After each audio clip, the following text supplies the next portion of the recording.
La noticia de las últimas horas es el anuncio del gobierno de recalificar la querella por delitos terroristas contra los imputados del caso de la quema de una iglesia. Y nos acompaña precisamente para hablar de eso el diputado independiente y candidato a senador por la zona de la Araucanía, José Manuel Edwards. ¿Cómo está, diputado? Gracias por venir. Buenas noches. Muchas gracias por la invitación y un saludo a todos tus televidentes. Bueno, obviamente que la información la conocimos ayer, a las 9 de la noche, la dimos en directo, ha generado diversas reacciones. ¿Cuál es la suya? Mire, para mí es claro, el gobierno se abrió para el chantaje, se puso de rodillas ante las exigencias de un grupo de personas que no quiere ser juzgado por la ley que le corresponde. Es como que si a mí me pararan en la calle por andar a exceso de velocidad y hagan una huelga de hambre para que no se me aplique la ley del tránsito. Entonces, estos son personas que ingresaron quebrando los vidrios y a balazos a una iglesia en un sector rural, rociaron de benzina acelerantes la iglesia con gente adentro a quienes sacaron a culatazos, lo sacan para afuera y la queman. O sea, son personas que realmente cometieron un acto pero imperdonable. Y no solamente eso, hay presunciones muy fuertes de que son los responsables. A uno de ellos se les cayó lo que estaba con lo que se cubría la cara y todos lo vieron porque todas las víctimas de ellos son prácticamente todos mapuches que estaban en el sector de Truf en Padre Las Casas. Entonces, la verdad es que creo que se está equivocando el gobierno, pero medio a medio. No hay justificación para esto. Diputado, hay varias aristas respecto a eso. Lo primero es, si hay presunciones tan fuertes, ¿por qué todavía se mantenían en prisión preventiva? La pregunta es por qué la defensa ha ocupado todo tipo de maniobras dilatorias para que estemos a un año de prisión preventiva. Yo entiendo que ellos reclamen por el tiempo que están en prisión preventiva, pero los responsables de estos es la defensa que permanentemente ha pedido más tiempo para su defensa. Entonces, yo creo que hay una injusticia, parece que una estrategia. Lo mismo que están haciendo, por ejemplo, en el juicio de Luxinger-Macay, que la defensa de los terroristas, de los violentistas, dilata y después va a reclamar que tienen tanto tiempo en prisión preventiva. Creo que es injusto. Ahora, independiente de eso, yo estoy de acuerdo. Los juicios deben ser más rápidos y tiene que ponérsele coto a estas maniobras dilatorias que muchas veces la defensa de los violentistas están utilizando. Ahora, desde el punto de vista del gobierno, recalifica la querella, pero antes intentó cambiar precisamente la cautelar. Y eso fue denegado por el Tribunal de Garantía y se había opuesto también la misma Fiscalía. Es una medida que toma prácticamente de urgencia por motivos humanitarios. Mire, para empezar, ahí se demuestra lo principiante que es el gobierno, con todo respeto, pero si va a pedir que se cambie la medida precautoria, debiese al menos haber hablado con la Fiscalía para haber pedido la opinión, porque ellos piden eso y la Fiscalía le dice que no y un juez de garantía en 2 minutos les dice, sabe que no, y se queda la prisión preventiva. Y le voy a explicar por qué es muy importante que se mantenga la prisión de estas personas, porque la justicia obligó a la Fiscalía a entregar los nombres de los testigos. Los testigos son gente que vive al lado de las familias y de los violentistas. Y esas personas saben quiénes los delataron. Entonces, ¿quién me dice usted, quién nos asegura que a las personas que delataron a los violentistas porque se le cayó el pañuelo a uno y porque se conocen entre ellos y son gente del sector, no le van a quemar la casa al día siguiente? Entonces, es importante que estén en prisión, de lo contrario corren serio riesgo los testigos que son las víctimas de este atentado atroz contra la iglesia evangélica de Truf. Pero vamos al punto de los motivos humanitarios cuando se le pregunta en relación a eso por las eventuales críticas políticas que ya está teniendo el gobierno al ministro Fernández. Me refiero, él señala que esto es más importante que preocuparse por cualquier efecto político que pueda tener. Y de hecho es lo mismo que vivió el expresidente Piñera en un momento determinado, en el año 2010, si no me equivoco. Mira, yo creo que está equivocado el ministro de Interior. El ministro de Interior, al igual que la Intendencia, están obligados de preocuparse de nuestra seguridad. Yo le quiero preguntar algo. ¿Tienen los fieles de las iglesias evangélicas y los fieles de la iglesia católica razonable susto de pensar que van a ser víctimas nuevamente de que les quemen la capilla estando dentro? Es evidente que eso es un susto que está justificado. Se han quemado 28 iglesias. No solamente este año, no sé si 90 o 100 camiones que ya se han quemado, sino que 28 iglesias, se han quemado colegios, se han quemado casas. Entonces, acá hay realmente el que tiene que darnos seguridad, el ministro del Interior, simplemente no está haciendo la pega. Y por eso es que yo voy a estar a favor, y estoy a favor, de hacerle una acusación constitucional. Si si no puede ser lo que está ocurriendo. Ahora, insisto lo de las razones humanitarias y por eso mismo lo comparé con la situación que vivió el expresidente Piñera. Hoy 2 de esos comuneros fueron trasladados por orden de la Corte de Apelaciones a un hospital por la situación delicada de salud en que se encuentran. Yo encuentran. entiendo que hay que preocuparse de la salud de ellos y preocuparse tanto que en caso que sea justificado y si se llega al extremo, estoy extremando el argumento, tiene que dársele por lo menos alimentación forzada a estas personas para que simplemente no se mueran. Yo estoy de acuerdo con eso y se lo digo claramente, pero no se pueden comparar las situaciones. Me parece que lo que está ocurriendo acá es simplemente una debilidad que está demostrando el gobierno. Y la propuesta de modificación que está planteando de eliminar la ley antiterrorista y pasar todo esto al Código Penal para diluirlo y que simplemente no haya una defensa clara en contra de las maniobras terroristas, me parece que es muy malo. Y le voy a decir otra cosa. La izquierda acaba de rechazar en el Congreso hace 2 meses atrás un fortalecimiento de la ley antiterrorista que posibilitaba que los fiscales, por ejemplo, tuvieran agentes encubiertos para poder pillar y desbaratar a estas bandas, que los juicios por ley antiterrorista se fueran de la región y que las pruebas obtenidas de inteligencia pudiesen incorporarse a los juicios sin que fueran cuestionadas por las defensas.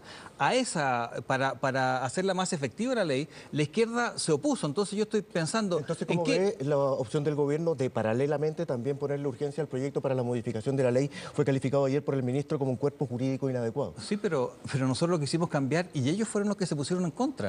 Los votos de izquierda fueron los que no permitieron que se mejorara. Entonces yo quiero saber en qué sentido la va a mejorar, supuestamente. ¿La va a mejorar a la medida de lo que le están exigiendo los huelguistas, los violentistas? No, pues tiene que ser mejorada para que podamos vivir más tranquilos en la región.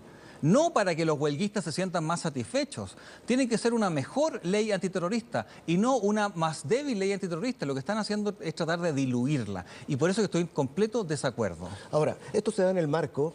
Sí. Días anteriores se había producido la llamada Operación Huracán, donde se detiene a un grupo de activistas señalados, presuntamente involucrados en la quema de camiones, entre ellos el líder de la CAM.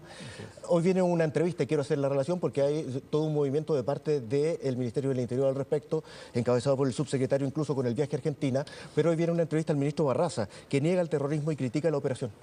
Dice que es efectista comunicacionalmente. Mire, el gobierno ya no es gobierno, es un desgobierno, porque yo no puedo entender que un gobierno califique de acto terrorista a través de invocar 5 veces la ley antiterrorista en la región y venga un ministro a decir que no hay terrorismo en la región.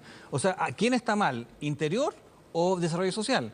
Pero este gobierno hace mucho tiempo que da muestras de desgobierno. Fíjese que para justificar la no aplicación de la ley antiterrorista hace tiempo atrás, en muchos casos decía, vamos a esperar qué es lo que dice la Fiscalía. Bueno, la Fiscalía en este caso mantiene la calificación de antiterrorista y ellos en cambio la cambian.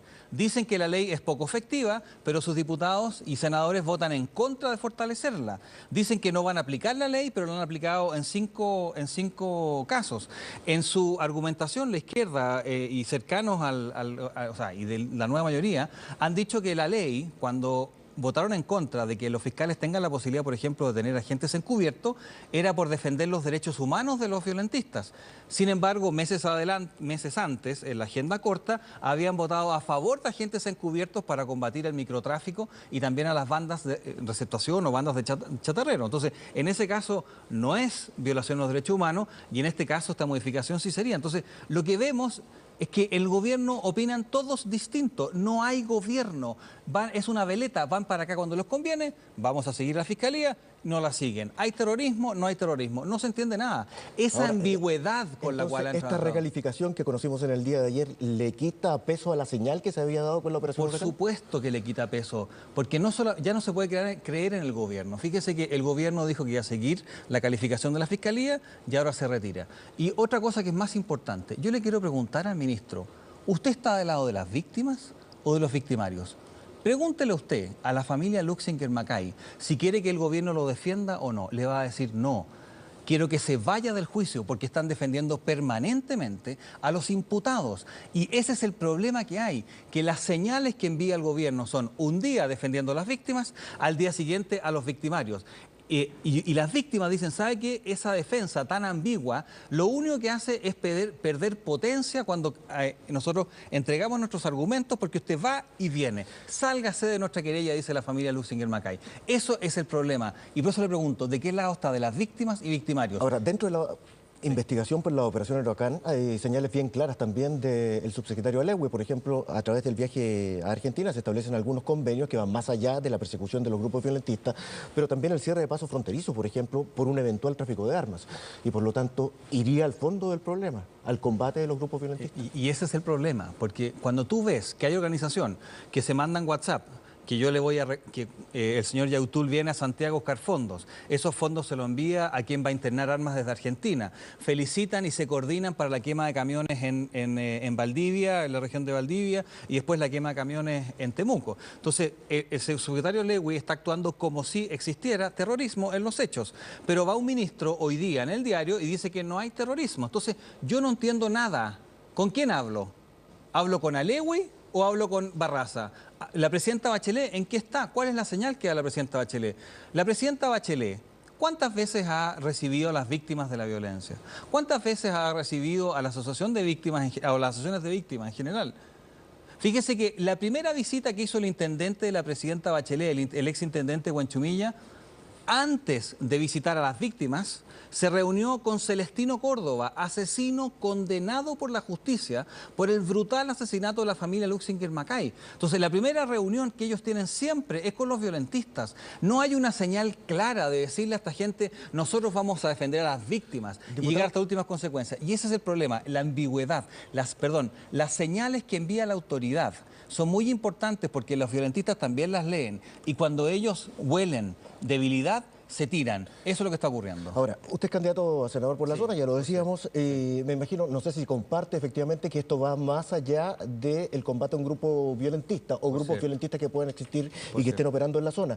Hay un problema de fondo. Y a propósito de la entrevista al ministro Barraza, que salió hoy en la prensa, habla de los diálogos regionales que ya comienzan la próxima semana, tengo entendido, en el marco de la consulta indígena, que a través de un proceso constituyente espera establecer un nuevo trato social entre el Estado y los pueblos autóctonos. ¿A usted le parece que ese es el camino correcto? Tiene que haber una conversación y un diálogo porque efectivamente existe un problema general. Un problema no solamente con las víctimas, como estamos hablando de víctimas de la violencia, sino que también con el trato al pueblo mapuche. Yo quiero decirle que yo soy el único diputado de centro derecha desde el año 89 que logró duplicar su votación en su reelección y con el fenómeno Bachelet en contra, en el único distrito de Chile que tiene mayoría mapuche. Entonces yo le puedo decir con mucha fuerza y con mucho conocimiento de causa y con evaluación ciudadana que tenemos que avanzar en el diálogo, pero los violentistas no son los que representan al pueblo mapuche. Y por eso es que le doy el ejemplo. Es que usted hace la separación, eso es importante, porque en materia política muchos creen que la solución es esa, por la vía política y no por el trabajo de las policías. La solución es la vía política, sin duda. Lo que yo no puedo aceptar es que el diálogo sea con los violentistas, porque los violentistas que hoy día están en huelga de hambre, que se habla de que son, claro, son mapuches, es verdad, pero ellos atacaron a otros mapuches y una gran cantidad de las quemas de casas a parceleros son a mapuches. Entonces, decir que el diálogo con ellos significa hablar con el pueblo mapuche es algo que yo no puedo tolerar, porque estos son violentistas que atacan a todos de manera indiscriminada, sean grandes empresas, sean iglesias, sean colegios, camioneros, pequeños empresarios, familias, parceleros, sean mapuche o no mapuche. Entonces hay que separar. Y el diálogo, muy importante, tenemos que lograrlo.